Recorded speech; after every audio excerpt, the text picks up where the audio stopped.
First of all, tell us, what is HS and how does it impact people who live with it? HS, or hidradenitis suppurativa, is a chronic recurrent autoimmune condition that impacts patients by having them present to my office with painful recurrent boils, draining cysts, nodules under their arms, in their groin, on their chest, that are incredibly painful and can disrupt their quality of life. Oh my goodness. Imani, tell us, you have experience with this condition. How do you manage it? Tell us what it's like for you. Yeah, so I've had HS for about 10 plus years. The boil-like symptoms started when I was around 11 years old, but I got diagnosed at 15 years old, and I've been learning just how to manage this condition. Just it takes a toll on you physically, mentally, and emotionally. I know growing up as, a teenager, that's so much like there's so much pressure and just finding who you are. So managing a condition can definitely be a little bit hard, and can really just take a toll on you. But being able to meet with doctors who are able to help and just prescribe medications and like the medication biologic that I'm on. So it's really nice to know that there's things out there that are helping me manage it better, and people like Dr. Lamb who are here making a difference. Well, doctor, tell us about the ways to manage it, and also what kind of resources are available to support people who live with this condition. Well, it's an exciting time for HS, so I'm excited to be here and be partnering with UCB to really talk about different management strategies, which can include, of course, always seeing a doctor. Often it's a dermatologist, endocrinologist. We partner with surgeons as well. And I now have medications I can offer patients. For example, there's Bimzelx, which was approved last year for treatment to moderate to severe HS.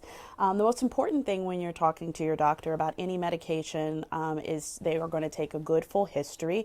I always talk to patients about pros, cons, and potential side effects with this medication, which can include headache or upper respiratory infection. But it's, like I said, an exhilarating, exciting time because now we have this, and then we also tend to incorporate other treatment regimens. And as Imani mentioned, we have so many resources now online and organizations that really create a whole community and wrap themselves around patients with HS. That sounds fantastic. Imani, now that you have experience living with this condition, with HS, what advice do you have to share for others with HS who may think they have it? Yeah, definitely advocate for yourself. Whatever you are thinking, definitely reach out to someone. There are so many people out there that are ready to help and support you. Like Dr. Lamb mentioned, there are organizations, there are support groups, there's the HS community, and just a lot of support from like the caregivers, medical providers, and just so many people. But definitely advocating for yourself and showing yourself grace and compassion. I think it's really important because it takes a toll on our bodies, not only physically, but just mentally and emotionally. And just making sure that you're always being kind to yourself and being the best that you can be throughout this condition, and just learning how to live the journey with it. That sounds like excellent advice. And now, doctor, final question for you. Do you have any final takeaways for people living with HS?